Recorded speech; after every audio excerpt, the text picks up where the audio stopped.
안녕하세요, 여러분. 오늘은 2012년 수원지방법원 안산지원에서 판결된 실제 사건을 쉽게 이해할 수 있도록 설명해 드릴게요. 사건의 배경. 이 사건의 무대는 경기도 시흥시예요. 시흥시청에는 불법 건축물을 단속하는 중요한 업무를 담당하는 공무원들이 있었어요. 주택과 건축지도계의 청원경찰 A씨와 B씨, 그리고 도시정책과 녹지지도계의 C씨, D씨, E씨, F씨, G씨까지 총 7명의 공무원이 이 사건의 주인공들입니다. 이들의 임무는 불법으로 건축물을 짓거나 용도를 바꾼 건물들을 찾아내서 원래대로 되돌리도록 하는 것이었어요.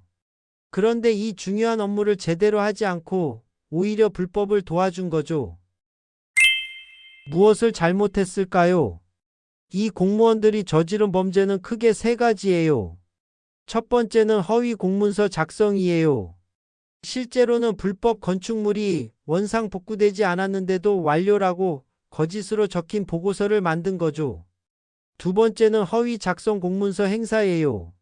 만든 가짜 보고서를 실제로 상급자에게 제출해서 결제를 받은 거예요. 세 번째는 위계 공무집행 방해예요. 속임수를 써서 다른 공무원들의 정상적인 업무를 방해한 거죠. 구체적으로 어떤 방법을 썼냐면 불법 건축물 업주들이 원상 복구된 것처럼 처리해달라고 부탁하자 현장 확인도 제대로 하지 않고 가짜 사진을 사용했어요.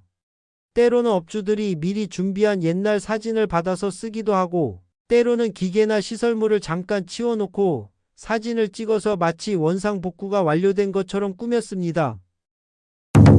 주요 사례들. A씨는 가장 많은 범행을 저질렀어요. 불법 용도 변경된 건물에서 기계들을 한쪽으로 치워놓고 원상 복구된 것처럼 사진을 찍었고 동료인 B씨 이름으로 가짜 출장 복명서를 여러 차례 작성했습니다.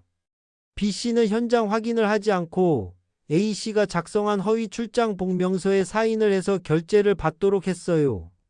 C씨는 A씨와 공모해서 프레스 기계가 설치된 불법 건축물을 원상 복구된 것처럼 허위 보고서를 작성했고 나머지 공무원들도 비슷한 방식으로 각자 담당 지역의 불법 건축물들을 덮어줬습니다. 법원의 판단과 형량. 법원은 이들의 행위가 공무원으로서의 책임을 저버리고 사회 질서를 해치는 심각한 범죄라고 판단했어요. 특히 불법 건축물이 제대로 단속되지 않으면 자연환경 훼손과 안전사고 위험이 크다는 점을 강조했습니다.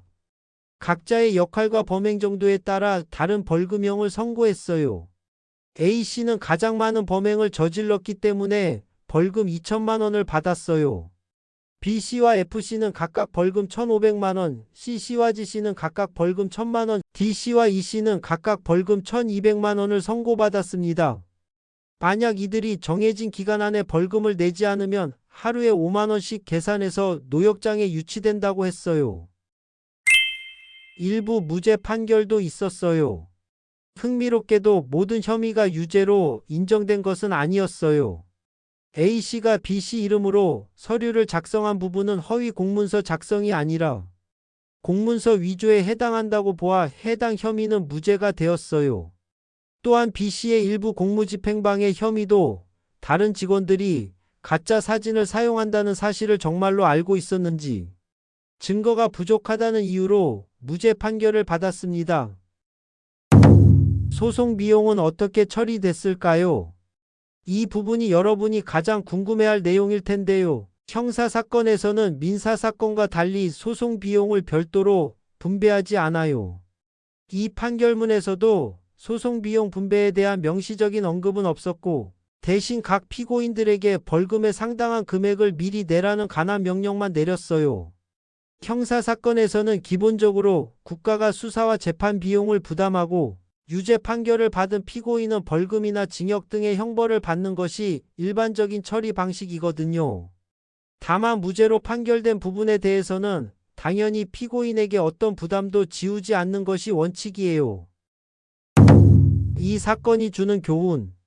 이 사건을 통해 우리가 배울 수 있는 것은 공무원의 청렴성과 책임감이 얼마나 중요한지예요.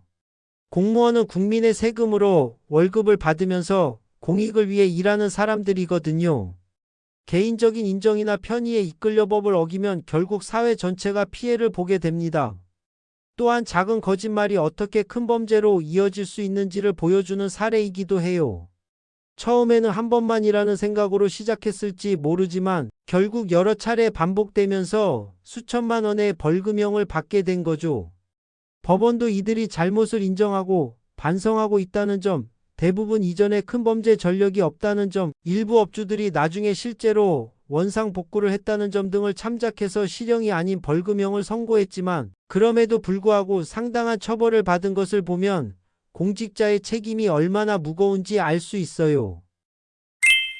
마무리. 오늘 살펴본 판결문을 통해 법이 어떻게 작동하는지 그리고 공무원의 윤리의식이 얼마나 중요한지 이해하셨기를 바래요. 어려워 보이는 판결문도 차근차근 읽어보면 우리 사회의 중요한 이야기들을 담고 있답니다.